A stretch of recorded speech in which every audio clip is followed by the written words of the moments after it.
चक्क घंटेचा आवाज, तोही दगडातून. गडचिरोलीच्या शिवारात आहे चमत्कारिक दगड.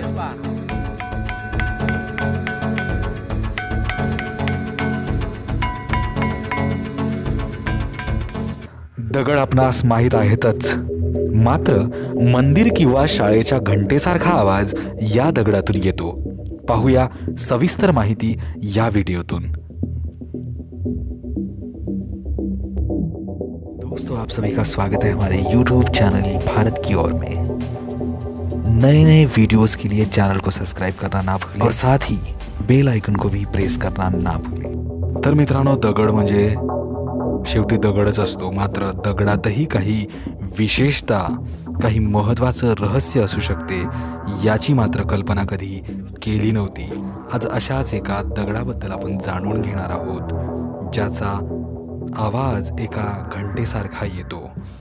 तर मित्रांनो, आपण आहोत गडचिरोली जिल्ह्यामध्ये सावरगाव नावाच्या ठिकाणी. या ठिकाणी एक पुरातन दगड आहे. दगड घंटेसारखा त्याचा आवाज येतो, टन टन. तर चला मित्रांनो, पाहूया कुठे आहे, काय आहे.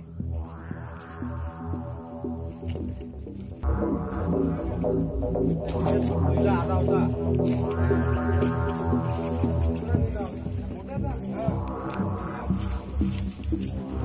आमच्या सोबत होते गावाची प्रतिष्ठित नागरिक रघुनाथजी शेडाम यांच्या मार्गदर्शनाने आम्ही त्या ठिकाणी पोहोचलो. गावाच्या जवळच असणारं हे ठिकाण एका पहाडीसारखं असून मोठमोठे दगड भोवताल आहे. याच दगडांच्या रस्त्यावरून आम्हाला गंतव्यस्थानापर्यंत जावं लागलं. दगडातून घंटेचा आवाज येतो असं ऐकल्यावर क्षणाचाही विलंब न करता आम्ही येथे पोहोचलो होतो आणि हा दगड अगदी आमच्या समोरच होता.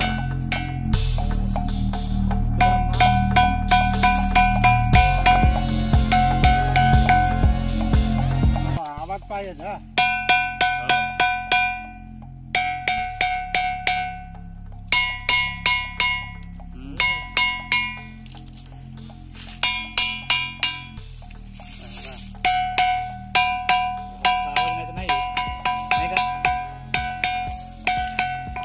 बरं, रघुनाथजी शेडाम यांचं नाव आहे, हे आपल्यासोबत आहे. रघुनाथजी शेडाम हे सावरगावचे रहिवासी आहेत आणि ते ग्रामकोश सावरगाव यांचे ते अध्यक्ष आहेत.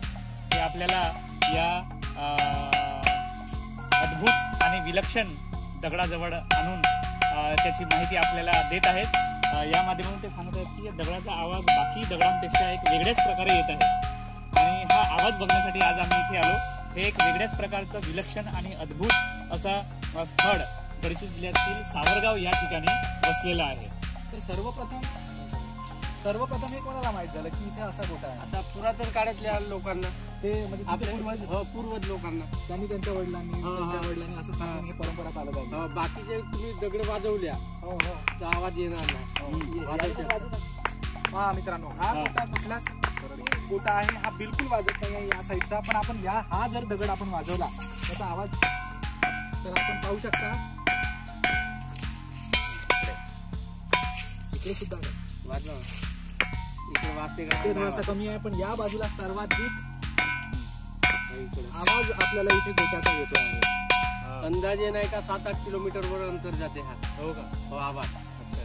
आता आता वाजवत आहात तर आपण पूर्ण शक्तीनिशी जर आपण याला वाजवलं तर हा साधारणतः 3 ते 4 किलोमीटर याचा आवाज जातो असं यांचं म्हणणं आहे आणि ते कदाचित खरंही आहे. आणि अतिशय शांततेच्या कालखंडामध्ये ज्यावेळेस नीरव शांतता पसरलेली असते अशा वेळेस या दगडाचा आवाज खूप लांबपर्यंत जातो. यामध्ये खरंच तीड मात्र शंका नाही आणि हे आम्ही आज प्रत्यक्षरित्या बघितलं शेडाम साहेबांसोबत.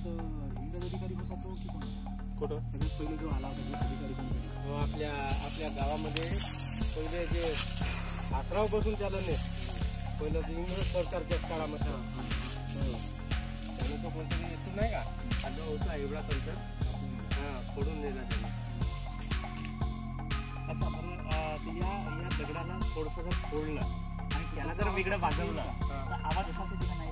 असाच येतो तेवढाच आवाज. हो का? म्हणजे अलग काढलं तरी पण हा घरापर्यंत पोहोचू देत नाही. हा घरापर्यंत पोहोचू देणार नाही तुम्हाला. काजी जरा काढून दिले. हा देव धार्मिक आहे. बरोबर आहे. आता येथून ते आता याची पूजाही करतात लोक. आता एवढे जे दगड वाजवाल तुम्ही तर ते वाजू शकत नाहीये. नाही बाबा. चला मित्रांनो, या पाषाणाला तोडण्याचा एकदा प्रयत्न इंग्रज पण आपल्या गडचिरोली जिल्ह्याचा सुरुवातीचा कोणतरी एक अधिकारी एखादा येऊ तर नाही का सर्वेअर त्याचा मृत्यू झाला म्हणा. हा गेला का? हो गेला.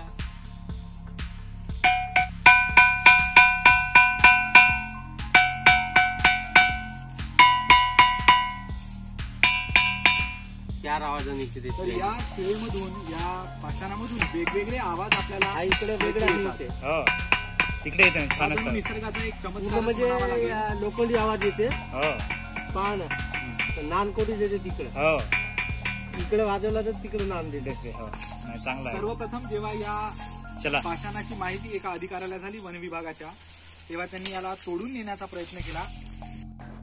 त्या अधिकाऱ्याला गमवावे लागले आपले प्राण.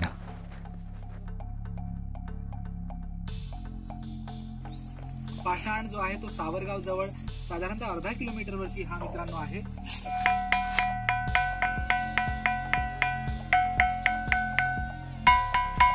किती आवाज निघतात पहा.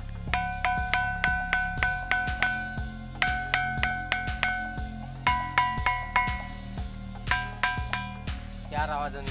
तर या शिळेमधून, या पाषाणामधून वेगवेगळे आवाज आपल्याला ऐकू येतात. हा जणू निसर्गाचा एक चमत्कारच म्हणावा लागेल. लोखंडी आवाज येते. पहा ना, नानकोटी देते तिकडे. तिकडे वाजवला तर तिकडे नाम देते. सर्वप्रथम जेव्हा या पाषाणाची माहिती एका अधिकाऱ्याला झाली वन विभागाच्या, तेव्हा त्यांनी याला तोडून नेण्याचा प्रयत्न केला. मात्र त्यांनी स्वतःचाच प्राण गमावून बसला तो व्यक्ती.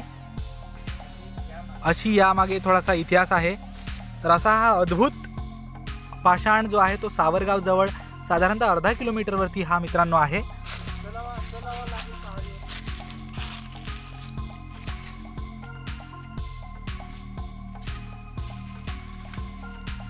मित्रांनो, हे असं आहे ठिकाण आणि गडचिरोली या असंख्य गोष्टींनी अशी भरलेली आहे. तेव्हा पाहत राहा आमच्या सोबत अशाच पद्धतीचे नवनवीन व्हिडिओज. मित्रांनो, धन्यवाद.